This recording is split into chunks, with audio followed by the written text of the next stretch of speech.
বিরতির পর আবারও আপনাদের স্বাগত।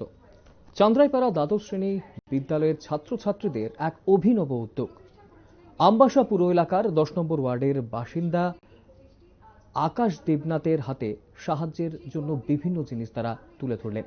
এনএসএস এর সেবা সপ্তাহের উদ্যোগে চান্দ্রাইপাড়া দ্বাদশ শ্রেণী বিদ্যালয়ের ছাত্রছাত্রীরা ছুটে গেল আমবাসা পুর এলাকার 10 নম্বর ওয়ার্ডের বাসিন্দা সাধন দেবনাথের বাড়িতে।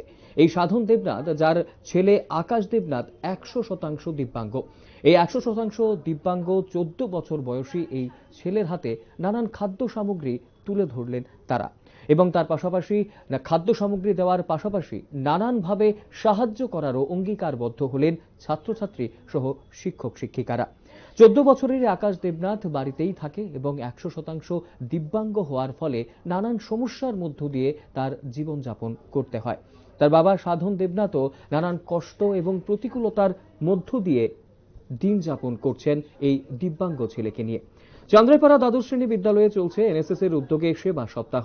চলতি মাসের 15 তারিখ থেকে শুরু হয় সেবা সপ্তাহ, চলবে আগামী 2রা অক্টোবর পর্যন্ত। সেবা সপ্তাহ উপলক্ষে বিদ্যালয়ের এনএসএস এর ছাত্রছাত্রীরা বিভিন্ন সেবামূলক কাজ করে চলেছে।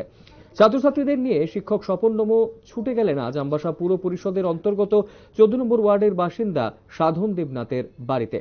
উল্লেখ্য, সাধন দেবনাথের একটি ছেলে সন্তান রয়েছে, তার নাম আকাশ দেবনাথ, বয়স 14 বছর এবং সে 100% দিব্যাঙ্গ। ওকে দেখার জন্যই ছুটে যায় শিক্ষক স্বপন নমো সহ ছাত্রছাত্রীরা। আকাশের হাতে কিছু খাবার সামগ্রী তুলে দেওয়া হয়েছে। উল্লেখ্য, সাধন দেবনাথ একজন রিক্সা চালক, তাই জন্মের থেকে ওনার ছেলে দিব্যাঙ্গ হওয়ায় ছেলের চিকিৎসা এবং আনুষঙ্গিক পরিষেবা দিতে অনেক কষ্ট হচ্ছে তার, সে কথাই কিন্তু জানিয়েছেন তিনি। কি বলছেন সংশ্লিষ্টরা এই বিষয়ে শুনবো। আগামী 2রা অক্টোবর পর্যন্ত স্বচ্ছতা হি সেবার প্রোগ্রাম চলছে। আজও আমরা ছাত্রছাত্রীদেরকে নিয়ে বিদ্যালয়ের বাগান পরিষ্কার করিয়েছি এবং এই সপ্তাহ সম্পূর্ণভাবে আমরা বিভিন্ন জায়গা, ব্যাংক সহ বাজার সহ পরিষ্কার পরিচ্ছন্নর কাজে আমরা নিয়োজিত থাকব। আমাদের স্থানীয় একটা সংবাদপত্র, যথাসম্ভব দৈনিক সংবাদ হবে, দেখলাম এই ভাইটা 100% বিকলাঙ্গর ছবি। এবার পত্রিকা পেয়ে আমাদের ছাত্রছাত্রীদেরকে আমি বললাম যে ওরা কি তাকে দেখতে চায় বা সাহায্য করতে চায় কিনা, ওরা সহমত পোষণ করলো। এই জন্য আমরা আজকে আমাদের কর্মসূচি ছিল স্বচ্ছতাই সেবা, আমরা শেষ করেছি 11টার সময়। এবার এই কাজ শেষ করে আমরা এসেছি এই ভাইটাকে দেখতে, প্রথমত তার পরিস্থিতি কেমন বা তাকে কিভাবে সাহায্য করা যায়, এবং এসে দেখলাম সে 100% বিকলাঙ্গ।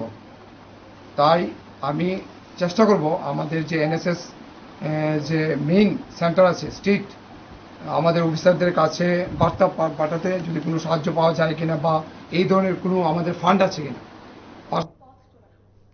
আপনারা শুনলেন সেই শিক্ষকের বক্তব্য, এবং এই 100% দিব্যাঙ্গ 14 বছরের বালক আকাশ দেবনাথের পাশে তারা আগামী দিনেও থাকবে, নানা সাহায্য তারা করবেন এমন অঙ্গীকারবদ্ধই হলেন তারা। সময় ছোট বিজ্ঞাপন বিরতি, রয়েছে অন্যান্য সংবাদ, সঙ্গে থাকবেন।